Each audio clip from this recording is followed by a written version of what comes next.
rentre sur mon Einstein. Ça date depuis le master. Donc, j'ai fait mon master 2. En master, après, j'ai voulu approfondir aussi.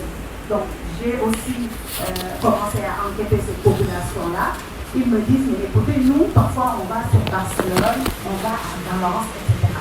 J'ai voulu encore suivre cette population-là et j'ai suivi un groupe de migrants jusqu'à Barcelone et à Valence où ils s'installaient pendant certaines périodes en fonction des festivals, en fonction aussi de ce qui se passait à Barcelone, etc.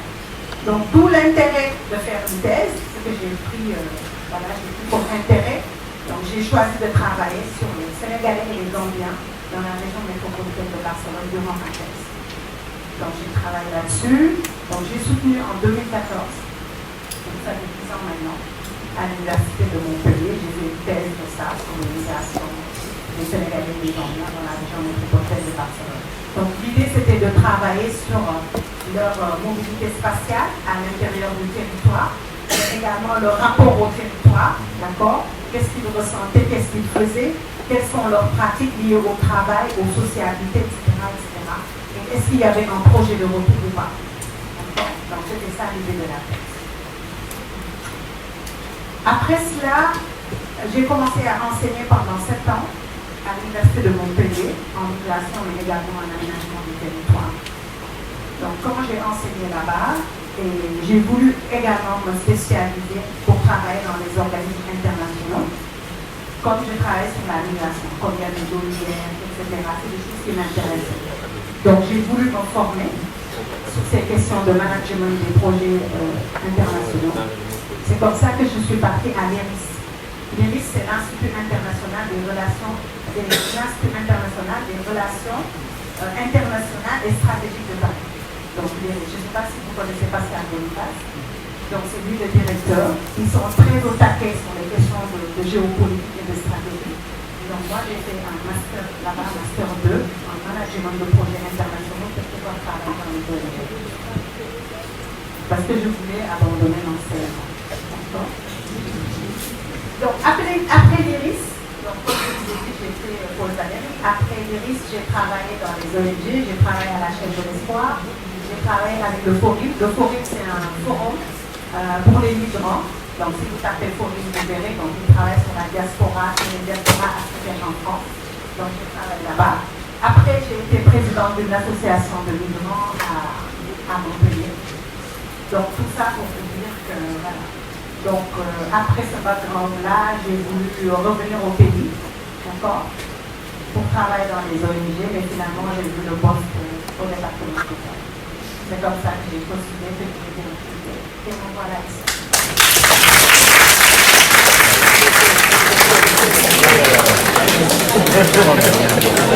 Je vais raconter toute mon histoire.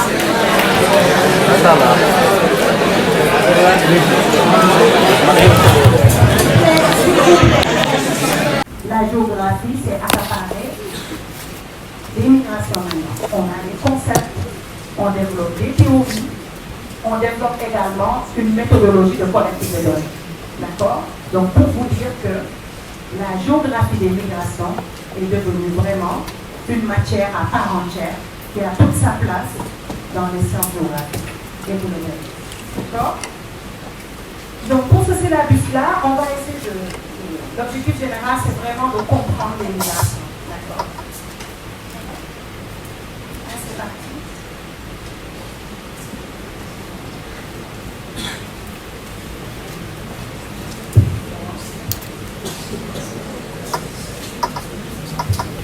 On va essayer d'améliorer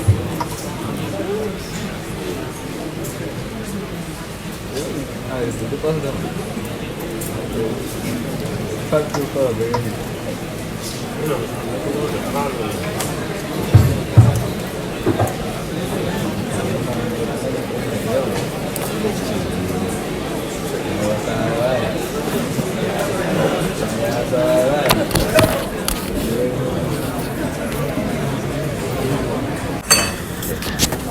En objectif général, l'idée c'est de comprendre les migrations. Donc ça c'est le syllabus, c'est quelque chose qui va planter le décor. Ce sera votre boussole par rapport au pays. Donc, l'objectif général, c'est de comprendre les migrations. En objectif spécifique, c'est-à-dire les sous-objectifs, on a la définition des concepts de la migration. Qu'est-ce qu'on entend par migration? Qu'est-ce que la migration, etc. Mais avant d'aborder la migration, on va aborder la mobilité spatiale. Parce que la migration, c'est une forme de mobilité spatiale. D'accord? Donc la mobilité spatiale, vous le verrez, c'est un concept éminemment géographique.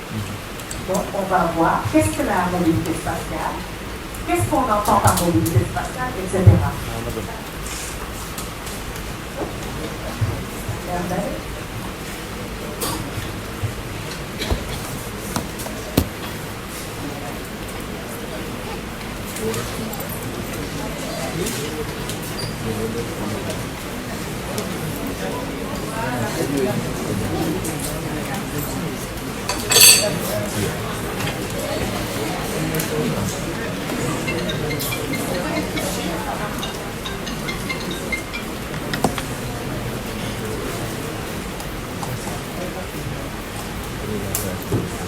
Voilà.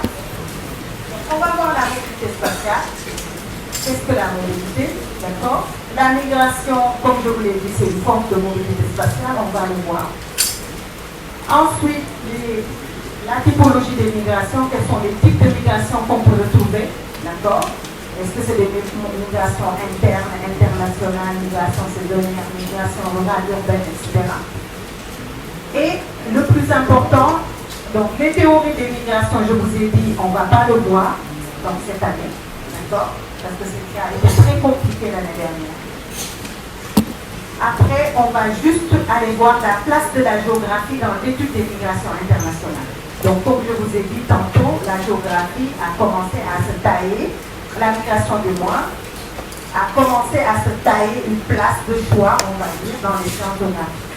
Donc, l'idée, c'est de voir quelle est la place finalement de la migration dans la géographie et de la géographie dans les études migratoires. Ensuite, en objectif 2, on va essayer de décrire les migrations et leurs tendances actuelles. Donc, c'est-à-dire qu'on va s'appesantir sur tout ce qui est dynamique régionale et internationale, donc à différentes échelles, que ce soit à l'échelle sociale et spatiale. Donc ça, je reviendrai, qu'est-ce qu'on entend par dynamique régionale et internationale? Ça veut dire que donc ça veut dire que comment s'organisent les migrations à l'échelle du nord, du sud, d'accord, dans certains bassins migratoires, quels sont les foyers, les grands foyers migratoires dans le monde, quels sont les déterminants de la migration, qu'est-ce qui pousse les gens à partir dans différents foyers. C'est ça qu'on appelle vraiment les dynamiques régionales, internationales, que ce soit à l'échelle sociale ou spatiale. D'accord? Ensuite, la globalisation de la migration. Pourquoi aujourd'hui toutes les régions culturelles et géographiques du monde sont concernées de près ou de loin par la migration, soit comme pays de départ, soit comme pays de transit, ou bien comme pays d'accueil, d'accord, ou bien comme pays de circulation. On va le voir aussi.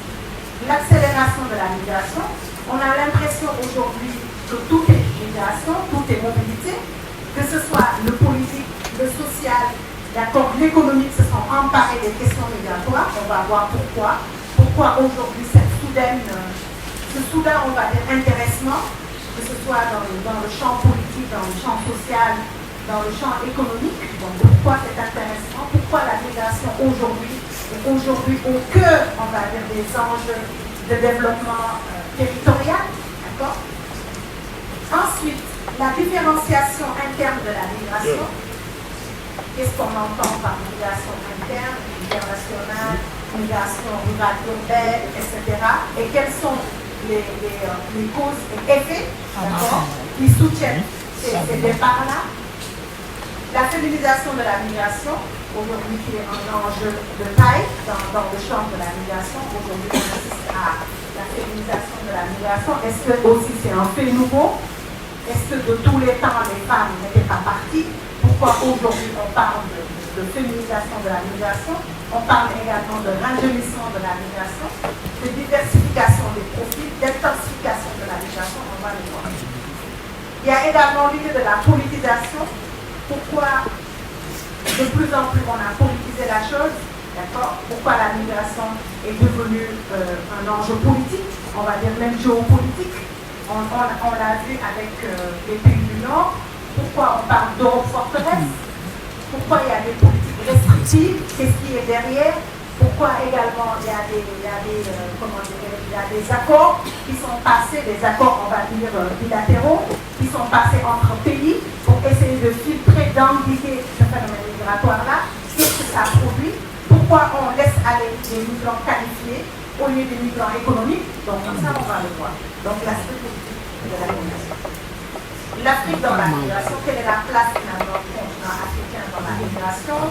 D'accord? Et puis, quels sont les grands pays de départ en Afrique, essentiellement en Afrique de l'Ouest? On va surtout voir la Réunion.